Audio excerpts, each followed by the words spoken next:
asking people how they're doing and start asking people how they're feeling. So I gotta make sure I'm watching the news. I will never waste pain that's offered to me. Nothing is ever wasted. Everybody that I gotta play the week gon' be straight. And that we tie that red that you won't hit, so you better not be late. This is a place of development, and I'm not gonna die here. Dang. Cause I love it, I don't care about the fame. Yo, welcome to the Young Vagabond podcast, man. I'm your co-host, Bryson. And I'm your co-host, DJ. Yes, sir. We back for season 2. This is take 3, bro. Take 3. Y'all, let me tell you what happened, bro. Okay, so we did a first take, and it was going smooth, and then like we just switched a lot of audio equipment, so like we recording it, and it stopped at 15 minutes and wouldn't let us go any further. So then we like, okay, I got to figure everything out on another audio software because I produce music, so I use FL Studio. So I figured out on FL Studio. We start the recording. My man, who's on Oak 43, don't know his name. He dropped us some eggs that we got right here, just randomly while we trying to record. We thought he was gonna drop them up. No, he got in the frame. He said, "What's up? We gonna release the clip sometime later because it was hilarious." I was finna roll with it. We was just finna go, but then like it just got too chaotic again. So we actually had take 3, bro, and we're ready, man. We're ready. I did the same joke twice. I ain't even gonna do the sunglasses joke anymore. It's all right. Nah, bro, run it back. Go ahead. I gotta wait. You know what I'm saying? I gotta organically work it in there. But before we get started, we just want to say thank y'all to all of y'all who are watching, who supported us through season 1. We were so happy to be back for season 2. Yes, sir. We want to remind y'all just to, if you haven't already, subscribe to the YouTube channel. Yeah. If you're watching on YouTube or if you're listening on Spotify or Apple Podcasts, please follow, and then also go in the description, click on our link tree, and follow our Instagram and TikTok as well. We have a lot of cool things that we got coming down the pipeline. And the way that we keep up with letting y'all know about all this information is through those methods of communication. And so it's really important that y'all come be a part of the Young Vagabond family. And it's a great way to be a part of that. We also want to give a shout out and thank you to our man behind the camera always, our man Travis. Yes, sir. Super thankful for him, all the work that he does behind the scenes that y'all don't even know about, helping us with just the different business parts of it and administrative parts of it. We're super thankful for you. We could not do this without your help. And so we really appreciate all that you do, man. And so, yeah, man, we're just excited to get back. So excited that we did it 3 times. 3 different times. And also, before I get started, I gotta pop on the sunglasses. Not everybody watching. So yeah, I got sunglasses on. The reason I got these sunglasses on is because this season finna be bigger and brighter than any other season that y'all ever seen. And I feel like I'm gonna meet my future wife, so shout out her as well. Got these sunglasses on, baby. I'm ready for you. Anyways, let's get started. But like real though, we just want to also before we get into the episode and just how our summer was and all of that, provide a crash course on what Young Vagabond is. We know we got a lot of new people who are watching because it's the start of second season. A lot of our freshmen who just came on this campus for our school, for Mississippi State. And so we got a lot of new people who are new ears and new audience. And so just to give you a quick rundown of what Young Vagabond is. So Young Vagabond is about helping you navigate the journey of life through truth and love. And Bryson, break down those principles for us. Yes, sir. So look, we got truth, which is basically the wisdom that we gain through life and experiences as well as other people. Then we got love, man, which is basically learning to live a life, serving a commitment. Oh my goodness, serving bro. Yeah. Learning to live a life serving. Committed to serving others beyond ourselves. Yeah. Which we believe leads to righteousness, which is basically leading a true life, loving both God and people. Yeah, man. And so one big thing about this podcast is it's actually not a Christian podcast. Both me and Bryson are believers. We love the Lord. Our faith is intertwined with everything we do, including this podcast, but this podcast is not a Christian podcast in the sense that this podcast is not meant for just Christians. One of the biggest sayings that I say is that we have practical steps backed by biblical wisdom. And so everything that we do, yes, is going to be in aligning and accordance to Scripture and the Bible, but we want this to be something that you can apply practically, whether you are a Christian or not. And so that is one of the biggest things about our podcast. It's just helping you learn how to navigate the journey of life through truth and love, and exploring how that goes about. And also so that you can get to know us a little bit. My name is, like I said, DJ. I'm from Fort Worth, Texas. Shout out Texas. Very proud Texan. I'm a computer science major. I'm 19. And it's just a short rundown about me. What about you, Bryson? Yes, sir. So I am Bryson, and I'm from Batesville, Mississippi. Shout out Batesville. And I'm a marketing major. Just turned 22 months ago. So we out here. Yeah, man, that's what's up. So I got made to make sure the audio is working, because that'd be awkward anyways. Yeah, man. We're excited, and we're just here to talk about our summer, things we learned over the summer, and just talk about things that we got plans for season 2, man. Thanks. So, man, walk us through your summer. How was your summer, man? Man, bro, summer was truly a blessing, man. Like, I feel like the Lord definitely grew me as a leader, and also creatively. Yeah. Having to, step up with the pod with my editing skills, and also just learning how to edit videos in general. I did a few things for my dad, for my own personal things on Instagram, for the Holy Steppers. Shout out to Holy Steppers, man. That's the squad for real. And also, man, just as a leader, because, having to run a small group, my friend Levi, having to bounce off each other. Also, preaching 2 times this summer, which was dope, working on my communication skills. And then, man, just learning to be more of myself. It is good, ain't it? Dude, these eggs are delicious. I'm sorry. This, man, no, you good, fam. But learning to be more of myself, because, having many conversations with people back home, and just trying to be more in tune with the Holy Spirit. I feel like God revealed to me that, the same way I carry myself in rooms like with the Holy Steppers, that I should carry myself on a podcast and things like that. Not just to back down from being me, but step up and be me. Because, God made me who I am for a reason. Right. And somebody needs a Bryson. Because I needed a Bryson when I was younger, So just learning how to be myself, learning to embrace the creativity, and just learning to embrace leadership. Right. Yeah, what about you? Yeah, man. This summer was full of kind of these ups and downs. There's a lot of unmet expectations. Had some family health issues, and just some things that I wanted to work out from a relational standpoint, from an opportunity standpoint, that just didn't work out. Yeah. And it was kind of tough. But God taught me so much through that. And it was also filled with many blessings. There's many things that were really dope. I got to work as a manager for a adventure day camp. Counselor DJ. I was a counselor, yes, sir. It was kept them kids in shape and behaviorally in shape, both physically and behaviorally in shape. It was no nonsense. But it was dope because I got to learn a lot of things. I grew in my own leadership ability, because not only was I leading these kids, but I was also leading a team of counselors, because I was a manager, and this was my first time in a managerial position. Mm-hmm.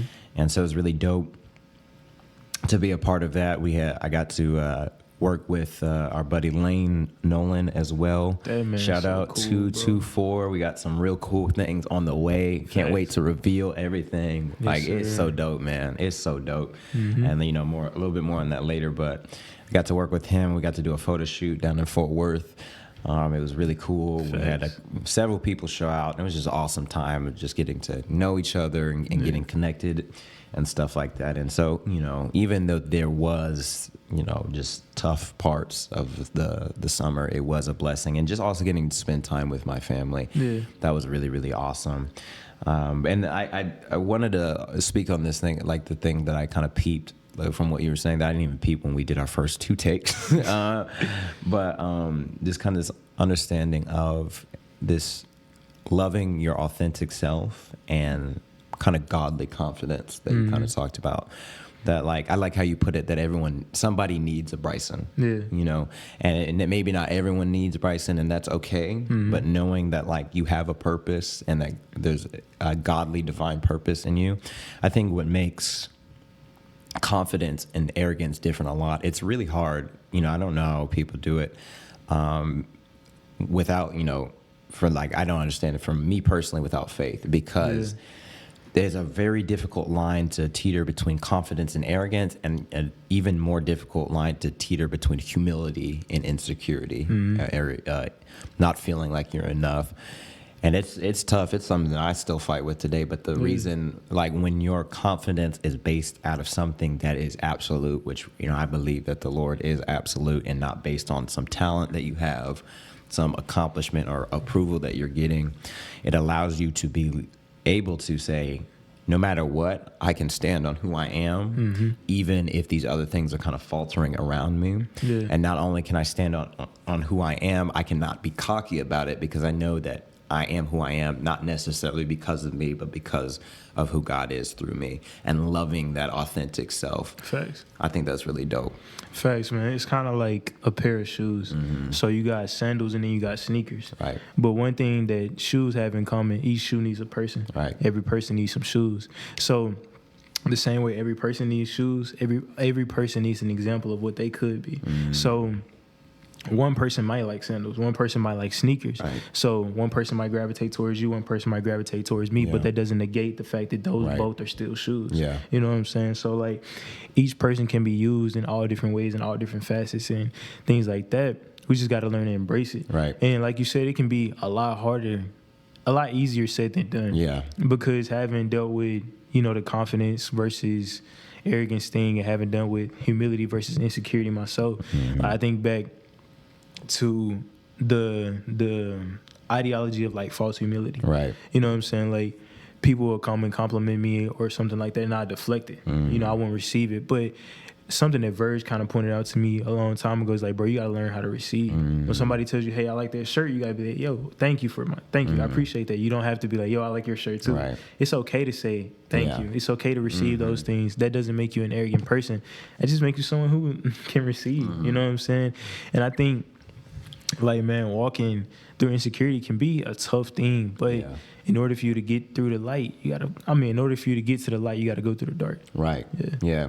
And I like what we also talked about this in this other take that we did, that concept of, walking through the dark to get to the light, but also finding the light still in that darkness. Or like what we used in the other example was, we have rainy seasons where things are just, hard. They're tough. They're not all sunshine. It's, raining is pouring. And there's still beauty in the rain. Thanks. You know what I'm saying? Because, like, even through the season of life that I just walked through, that was tough. It was definitely tough. It was still blessings within that difficult, trial season, as we call it, times. There were still blessings through that. And so sometimes, and there's nothing wrong with preaching, because it provides hope to us, but we a lot of times preach this idea of you just got to tough it out to get to the blessing. But what that kind of breeds is this kind of almost ungratefulness for the trial season. Like, the trial season is something to be grateful for, because not only does it provide a greater blessing at the end, there's blessings in between. You know what I'm saying? Okay. And so I learned how to become a better leader in this trial season. I learned the value and importance of spending time with my family and leaning on my family. Like, those are blessings. Those are lessons that I learned that I will apply later, and they'll provide me even greater blessings. But I do not negate learning those things while I was in the trial season as blessings, Facts, bro. Facts. And, like, going back to what we had said before, like, you don't see rainbows when it's just straight sunshine. Right. You get rainbows after the rain, and then the sun comes out. So you have to have the rain and the sunshine in order to appreciate those tough seasons, bro. Yeah. Because, like, even when the rain is still pouring onto your life, like you said before, like, the grass is still getting nutrients, because at the end of the day, water is a vital source. Right. So, bro, we got to embrace those seasons, man. Yeah. Got to. No, I love that concept of embracing season. We talked about it in the second episode of the Young Vagabond. Be pinpoint episodes, bro. I remember, because I have to watch the clip, so I be clipping them, so I know. But I said something talking about when you take ownership of every season you're in, no season is in vain. Yeah. And that's like, I was like, dang, that really spoke to me, because especially in the season that I was in, where I was really feeling that, the reason you were able to learn kind of that lesson about loving your authentic self is because you did that self-reflection. Because you could have just ignored it and been like, well, I have to be this way around certain people and this way around different people because that's just the way it is or whatever, whatever. But you looked and you dived deeper into, okay, why am I doing this? Is this necessary for me to be doing this? And then understanding and figuring out, no, this not. And so when you have that intentionality, which if you don't know what intentionality is, watch episode 2 of the Young Vagabond podcast. If you don't know what like intentionality, when you have that intentionality of the season that you're in, you gain so much more out of it. Like it can be in vain or it cannot be, but that's up to you. Yeah, man. And I was talking to Travis about this earlier, bro. I feel like a lot of people tend to shy away from conflict, myself included. Like, sometimes I've caught myself to where I don't want to, deal with conflict and things like that. But one thing I've been learning a lot lately is conflict is beautiful. Yeah. Because conflict reveals back layers. Yeah. I wouldn't know that you get irritated about something if I didn't irritate you in the first place. I wouldn't know that you don't like going to these certain places if I didn't take you there in the first place. So with conflict comes clarity. So we got to learn to embrace that conflict and embrace the internal conflict, because if we just run away from our problems, if we just, ignore them, then they're going to be there. Right. Ignoring a problem doesn't make it go away. Yeah. That's like me saying, oh, I don't see DJ. I'm doing a podcast by myself today, guys. Hi, it's the Young Vagabond podcast. I'm Bryson. But DJ's still here. That doesn't change the fact that DJ's still here because I said he's not here. Yeah. So we got to learn to embrace conflict and embrace those problems. My voice keep cracking, but I'm going to keep going through this. But we got to learn. It's powerful, brother. Exactly. Because I'm embracing the conflict. You know what I'm saying? But we got to learn to embrace that conflict, man, because, bro, like I said before, it's the same thing, the same concept with emotions. When you run away from emotions or emotions run you, when you run away from conflict, that conflict runs you. Right. Because at the end of the day, you're like, dang, I don't want to deal with this problem. So I'm going to navigate my life into a facet in a way that I don't have to deal with this problem. But the problem is still there. Yeah. And like, I think we get confused that we think healthy relationships have no conflict. That's exactly what me and Travis were talking about. Healthy relationships have conflict. Indeed. They get through the conflict and it strengthens the relationship. Facts. I mean, we've had moments with each other where we've had conflict. We had to apologize to each other. Or we said something we didn't mean. Or I was like, I didn't like how you did this thing this way. We're all partners. All three of us are partners, and we all have those moments of conflict where we have to challenge each other. But conflict challenges, and conflict, like you said, leads to clarity. And if you run away from conflict your whole life, you can live a really easy life, but you won't live an impactful and enjoyable, successful life. Exactly. Because like even if you think of it like when working out, when you work out, the reason you're getting stronger is because your muscles are in conflict with that weight that you are lifting up and putting back down. It is tearing, it hurts, but it is strengthening, and it makes you stronger, and it makes you more capable of taking on the next thing. And a lot of times people are wondering why they're stuck in this certain area of their life and they can't move forward. But the question then becomes that you need to ask yourself, are you willing to go to a place that, one, is making you uncomfortable and may lead to some conflict, because that conflict may be the very key to your next step of growth. What's your cash? If I'm finna tithe. I got to tithe. This man preaching for real. But nah, man, like, you speaking about conflict just made me think about some stuff you had said earlier. You talked about how sometimes it can be hard for you to ask for help, right? So my mom sent me this TikTok, and it was basically about this married couple. They were both firstborns, right? And they both had a hard time when they first got into a relationship asking for help. And I've noticed in my own life, with me being the firstborn for my mom and my dad, like together, like I had a problem asking for help, and I still have to work and navigate through that myself. But I wanted to ask you, do you have a problem asking for help? Oh, absolutely. I think even like one of the biggest examples of this is with money.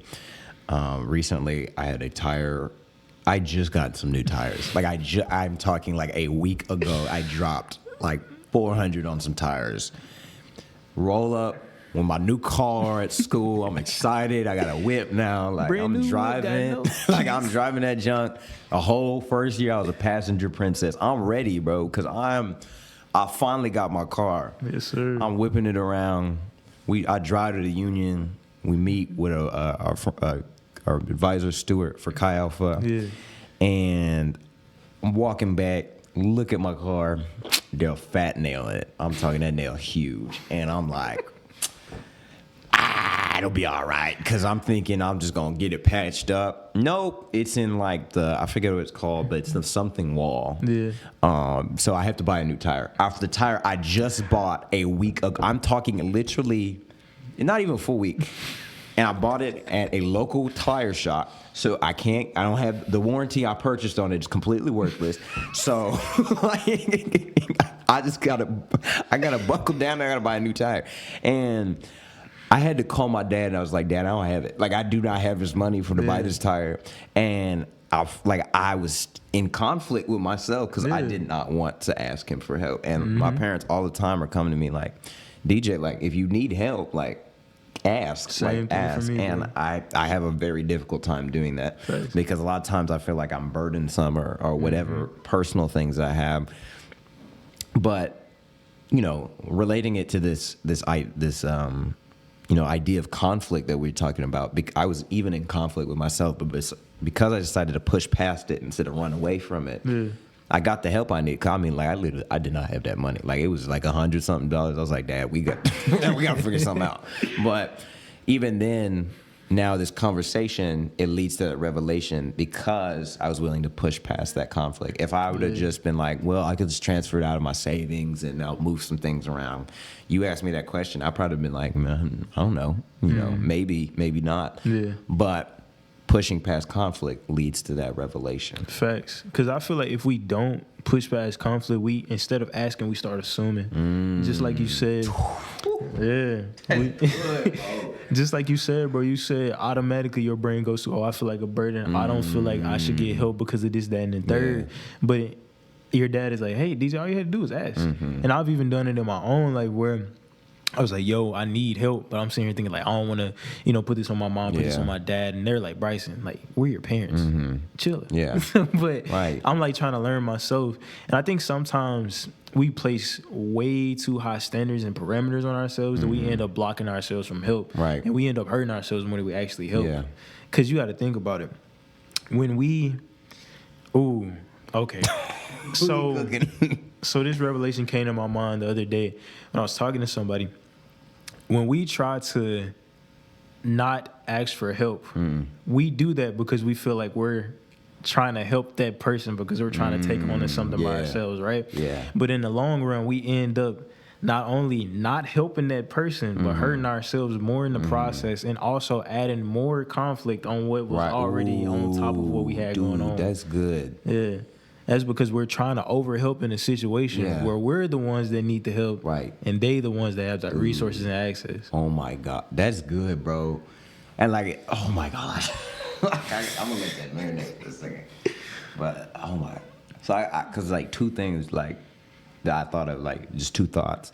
One, that whole mindset is actually arrogance when you think about it. Ooh. Because what it is saying, I'm so great, or they think I'm so great that I have to keep up this facade of greatness that I'm not gonna ask for. Dude, I'm getting goosebumps. Like that I'm not gonna ask for help. Yeah. Like that's literally arrogance right there. Like I remember I was talking about Pops because you know, one of my biggest struggles has always been with lust, and so I was just coming to my dad's confessing to him about something. Yeah.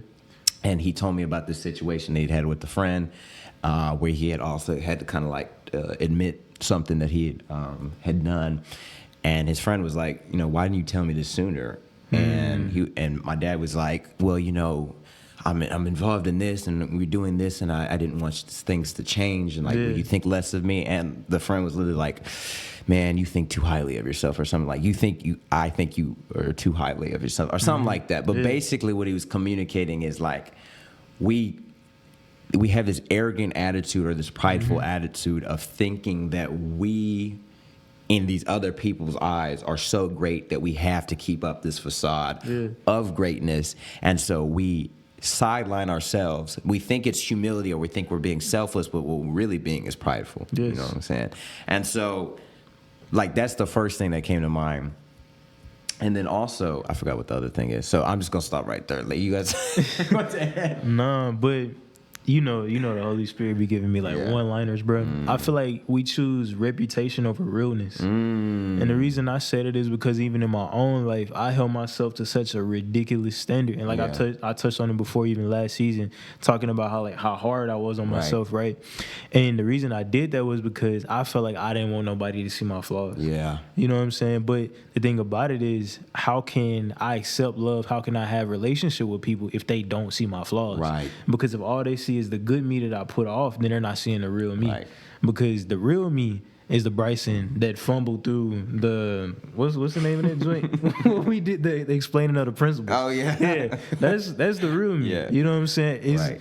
I was fighting myself in my brain. I'm sitting here thinking, bro, I'm finna edit that out. Right. No cap. Yeah. But we just gonna let it slide. Right. Because at the end of the day, I'm human, bro. Yeah. You know what I'm saying? And if God didn't ask for robots, I don't think we should try to give humans robots. Right. You know what I'm saying? Yeah. That's good, man. And I remember what I was going to say, and it kind of relates to what you're saying. Like, how many relationships have failed? Like, I just want people to think, how many relationships have failed because they were unwilling to push past that conflict? They were unwilling to show the real and raw self. And so when the facade fell, the relationship was gone. Jeez. And there is so many people who are living in these friendships and living in these relationships, and whether it be boyfriend and girlfriend or romantic or just friendship, where because they were unwilling to push past initial conflict, like you talked about with that asking, assuming, they started assuming things, and then the relationship fell apart. Because we know so many people whose relationships end because of misunderstandings. And what those misunderstandings are start with that unwillingness to pursue conflict. Because if you'd have just asked, why did you step on my toe? You can be like, oh, man, I didn't see it. Like, I didn't know. But if I don't ask, then I'm going to be like, he stepped on my toe because of something I said to him last week. And really, he jealous. And all these other things that are bad. And then all of a sudden, now you have made a monster of a person who is not like that at all in the first place, because we were unwilling to confront the original conflict. Yeah, bro. It's like if you keep pushing stuff up under the rug, eventually you can't walk over it no more. Right. You're going to trip. Yeah. You're going to trip. You trip and you're going to fall and you're going to stumble. That's good, bro. Oh, my God. Amen, man. Well, I'm gonna pivot a little bit because I'm curious. Like, what do you think your biggest takeaway from the summer? Like, is your biggest takeaway that you're gonna really apply, whether it be to this podcast, to school year, or like, what do you think is your biggest takeaway just from this summer? Biggest takeaway. I'd probably say, man, just embrace it. And when I say embrace it, like embrace it all. Like I mentioned before, like spending time with my little brothers, being intentional with them, like watching Camp Rock while eating s'mores, like top tier moment of my summer. Hanging out with my dad, like we went on a guy's trip while my mom went out of the country, and it was just so dope spending time with them. So embracing my family, embracing the process of growing as a leader. Like I said, I preached 2 times this summer. And my first sermon I ever preached was last summer, and I preached a 30-minute sermon in 10 minutes. But, you know what I'm saying? Speed run. Yes, sir. I put that joint on, 1.5, 1.75? 2 times speed, something exactly, like that. bro. I was, I was on it. But, like, this summer, like, I actually took my time, learned to take my time when I speak, when I communicate, and it was great. You know what I'm saying? Embracing, like, the process of growing as a leader. Embracing the process of growing as a human being. Yeah. Because, like I said before, like, it's hard for me to allow people to see my flaws. Right. But at the end of the day, that's how they love me. Yeah. So, just learning to embrace it all. What about you, bro? Right. No. For me, I think the biggest thing I've learned is letting go of expectations. Like, unpack that. I think... when we put expectations on God, what we're really saying is, here are the conditions for success. And if you don't hit these conditions, God, you failed me. Jonah. Right, literally Jonah. But that is not how God works, because what he has is the best. Like, I can't come up with something. I may think I can come up with something better than what he has, but I can't. And so every time we set expectations on God, what we're setting up is for conditions of success and failure. And a lot of times he moves in ways that we are not thinking he should move. Bro, it goes back to what you said about the arrogance mindset, Yeah. like the asking versus assuming. So we take that to God. Right. So instead of asking God, hey, God, can you do this for me? Instead, we start assuming, hey, God, you're going to do it. Yeah, you know what I'm saying? Like we start Yeah. putting stipulations on Right. the person who created us. Yeah. You know what I'm saying? Exactly. Yeah. Yeah, no, and so I that's been one of the biggest things I learned. I got a chance to sit down and talk with JB Copeland. He Shout out worked. JB. Yeah, shout out him. He worked under the Basement podcast, which is one of our favorite podcasts Facts. of all time, and he's now doing incredible things separate from the podcast. I think he started another one. I forget what it's called. I think it's like Higher Calling in Low Places or something like that. Hey. But I see those clips all the time. They're really good. And that was one big thing that he talked about was like what expectations are. They're like control, and a lot of times I feel like, okay, Lord, control is no longer my problem. I've moved past it. But what I really am doing is figuring out a different way to control and disguising it as faith. Right? Because there's a difference between having expectations and having a heart of expectancy. Expectations is these conditions for success or failure. Expectancy is believing and having faith that whatever God does, it'll be the best. It'll be the absolute best. And that's the biggest thing I think I've learned over this year or this summer. Yeah.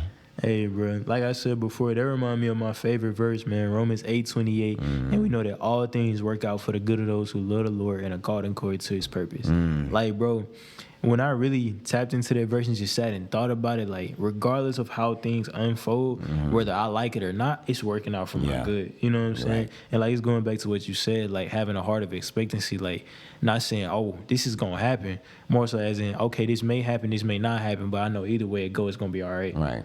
And yeah, exactly. Amen.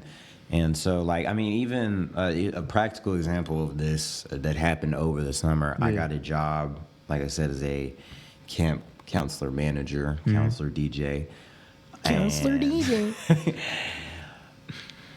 Being a out of state student, it's difficult to get a job in the state because they know you're only going to be there for a few months, if that. Yeah. So I applied to several different jobs. I got rejected from four different places. I got rejected from Best Buy, Target, AutoZone, and then one more place I forgot, which they lost out on. I was going to say they just missed out on their blessing. God have been a great employee at all those For places. But seriously though, so I remember I was literally sitting in a dollar store parking lot, and the devotional that we just done, because we did a joint Chi Alpha online devotional, it was on faith. And so I was literally sitting in the dollar store parking lot like, Lord, I don't know how you finna work this out. I don't know how you're gonna do this, but I'm gonna trust in you, because there's a lot of things I need to buy for this podcast, things that I believe you want me to be a part of and do. But the way it's looking right now, if I can't make any money, there's no way that I'm gonna be able to do this. And literally within the next 24 hours, I had a job. Dang. Like, that's how, like, no expectation. That's like real faith right there. Because I said, Lord, I have no idea how you're going to do this. I can't even make expectations for you to fall, because I literally have no idea that you're going to do this. That was true faith right there. Yeah. Because when I tell y'all, literally in 24 hours, I had a job. I go home. I call up a friend that actually, I didn't call her up. She called me up because we were texting about something, and then she made a joke, and then she felt the need to explain the joke on the phone.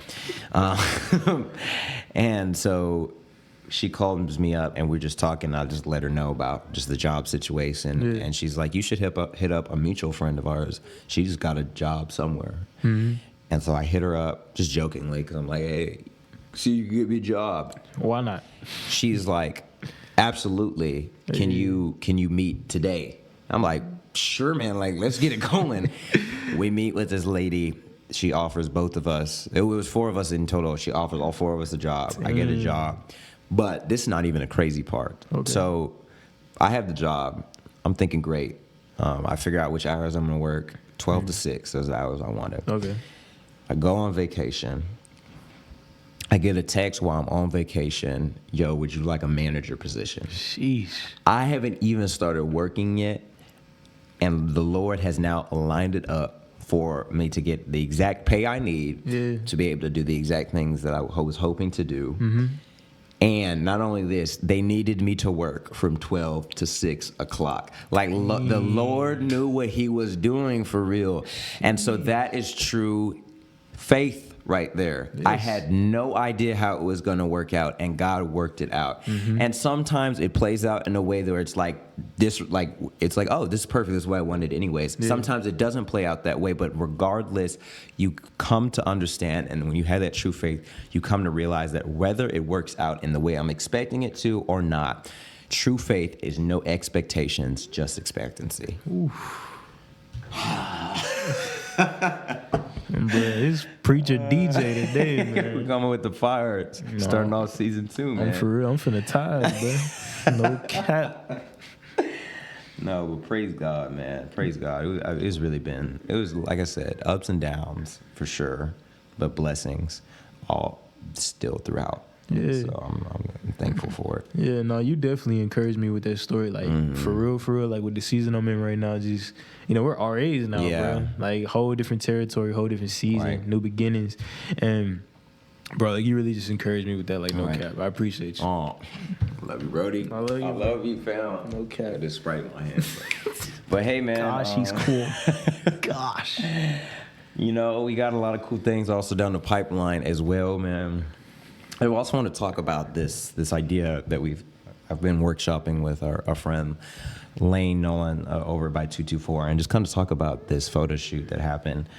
It was really awesome. Yeah, man. Like, once again, going back to faith, that true faith, no expectations, all expectancy. Mm-hmm. I didn't know how many people were gonna show up. I was like, I hope we get 4 or 5. Like, I'm literally I remember being on a FaceTime call, like, because he told me none of his friends were going to be able to come because he's from San Antonio.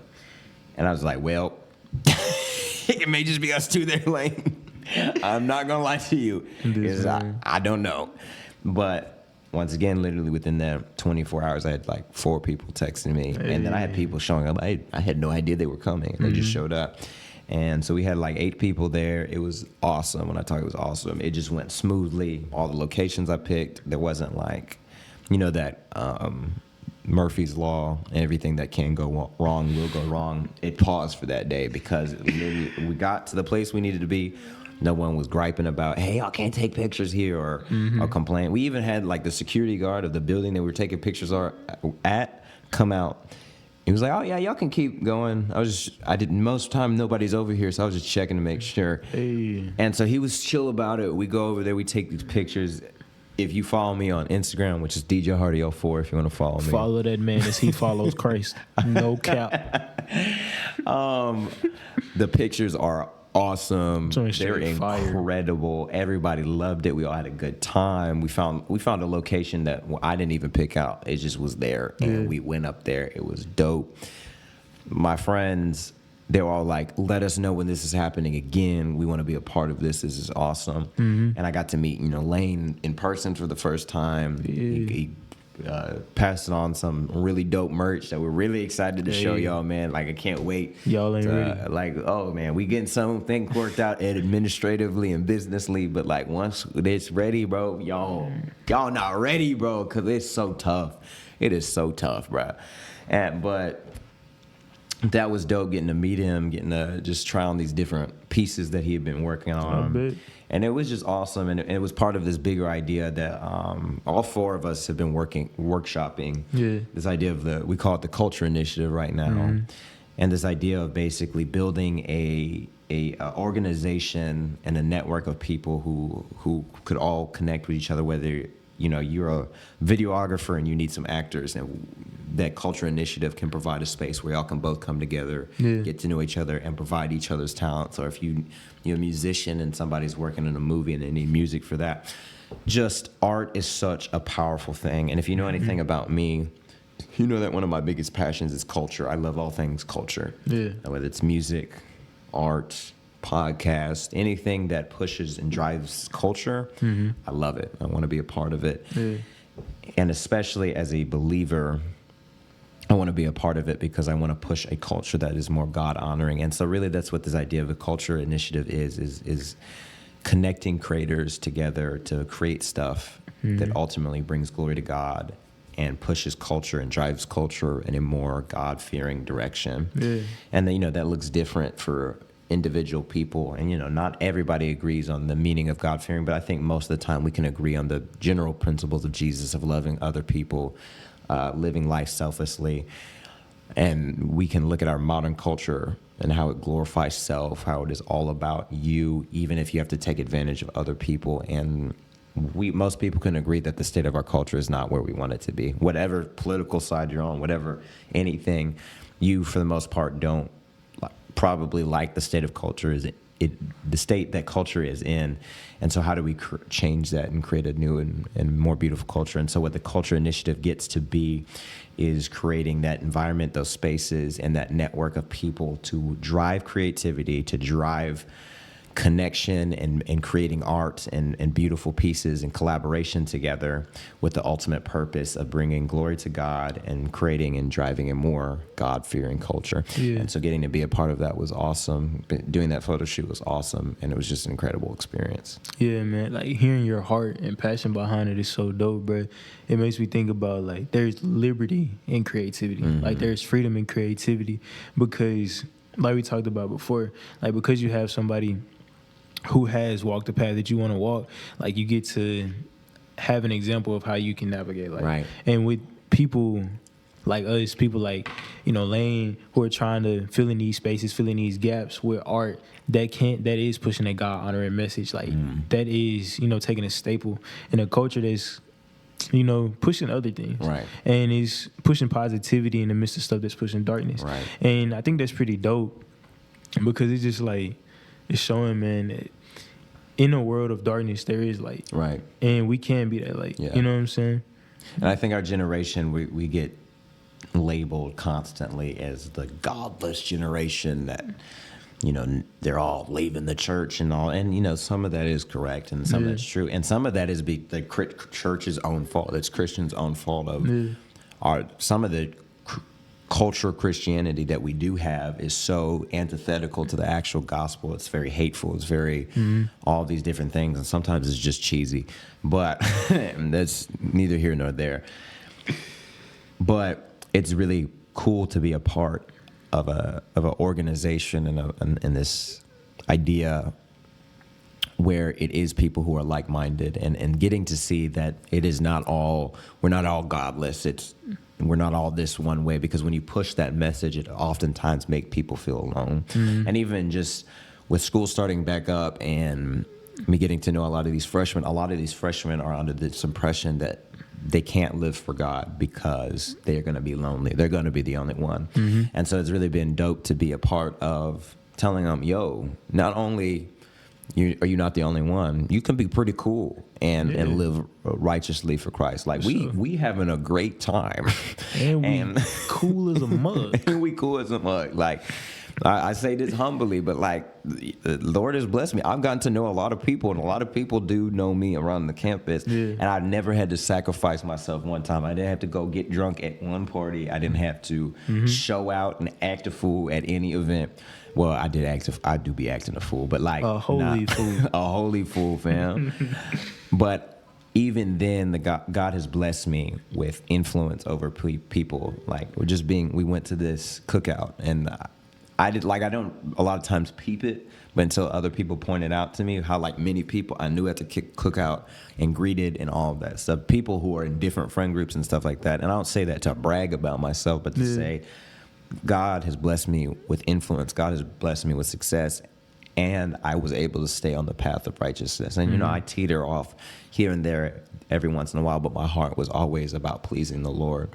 And being a part of, what we got to do at Fort Worth, and just this idea of the Culture Initiative, it allows us to remind ourselves that we are not alone, that there's a community of people. And it's just refreshing to be around people who are not only passionate about their faith, but are passionate about art. Like, I love talking to Lane. Shout out Lane, I'm finna fangirl for a second. Thanks. I love talking to Lane because you just hear his passion. And it's dope because, once again, I say this humbly, I don't meet many people like that, like who have that, like just same hunger as me, you know? Like I have, y'all know, I'm very ambitious. I'm very driven. I have so many ideas. I want to get them done. I don't just sit around with these ideas and not do anything with them. I'm gonna actually do something, and to talk to someone like Lane, and talk to someone like you and to Travis, with that same passion of like, we could do this, bro. Let's actually do this. Let's figure it out. That is so refreshing. That's so cool to be a part of. Facts, bro. Facts. Well, man, as we get ready to close out, what do you want to say to the people, man? As we get ready to end this episode, we're actually What do I almost want to say, man? it's like 45 minutes in.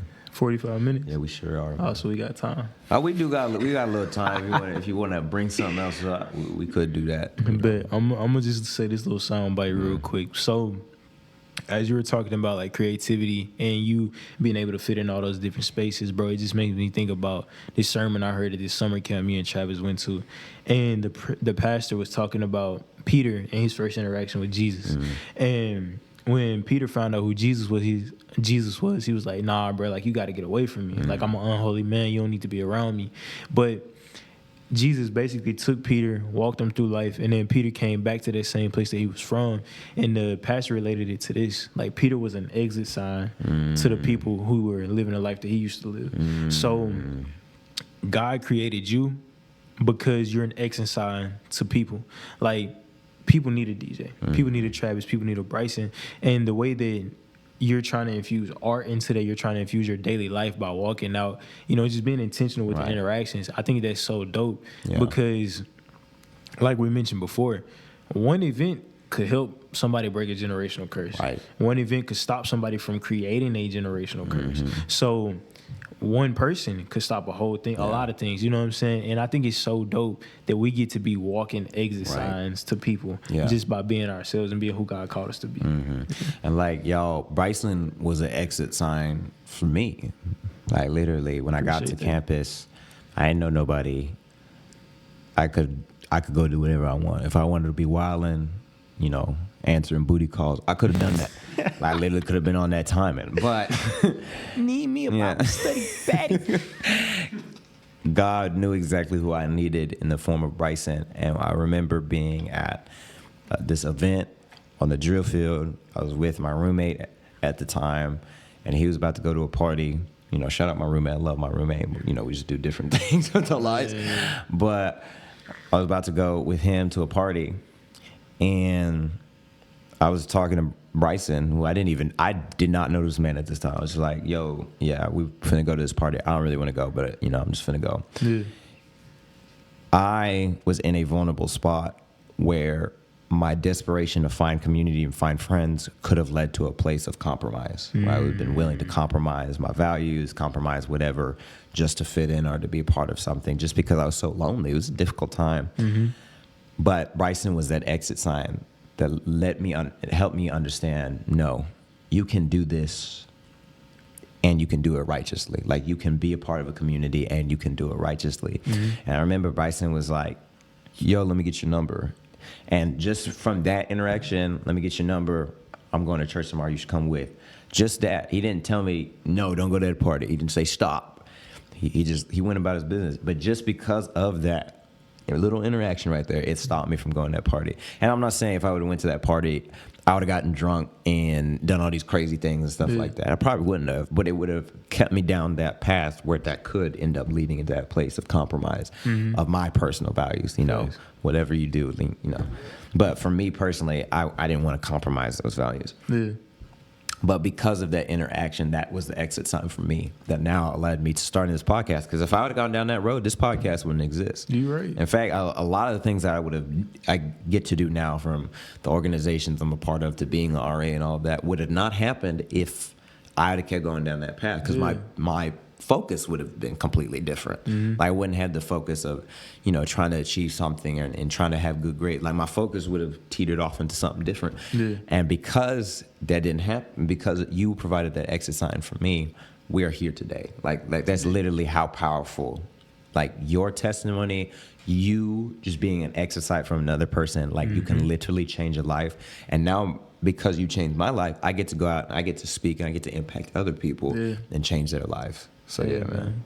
Gosh, that was beautiful. Well, man, I guess like as we get ready to close out, I'm gonna once again tell y'all all thank y'all for being a part of this process. It is crazy that we are at season 2. Facts, that we bro. went away and we came back and we are still going, bro. That is just a blessing in and of itself that y'all supported it so much. Yeah. Like literally, bro, like 500 plays. Like that may not feel like a lot, but like when we look at cumulatively, it's more than that. It's more like 2,000 plays or something like that. But that is crazy. That's Facts. like, that's more people than live in the building that we're currently recording this in. Like that's how insane that is. Like over, because it's not 500 plays, it's over 500 plays now. Yeah. That's something like 560. That is a huge blessing. And so like we just cannot tell y'all enough how grateful Facts. we are for all of y'all for supporting, for not only supporting, telling other people about it. We really appreciate it when y'all share our clips, when you share it with other people. That is just an absolute blessing. And so we're super thankful for all of y'all. Shout out my man Chris, who went back and watched all the episodes again for a second time over the summer. Shout out him, Hey, bro. shout out you, bro. Shout out Chris, bro. Just absolute blessing, man. And so, yeah, that's just kind of what I want to say. You got any closing points you want to make, man? Hey, man, we're recording right now at 11:41 p.m. Yep. August 15th, 2023. It's still my pop's birthday, so shout out to my dad. But yeah, that's about it, bro. Well, as always, thank y'all so much. Ready, excited for what this season has in store, whether it be sir. Young Vagabond merch, this photo shoot that we're hoping to do, all these cool things. It's about to be a dope Yes, sir. year. So, Bryson, go ahead and end it off for us. Hey, look, man, y'all be blessed. Don't stress, do less, and let God take care of the rest. Yes, sir.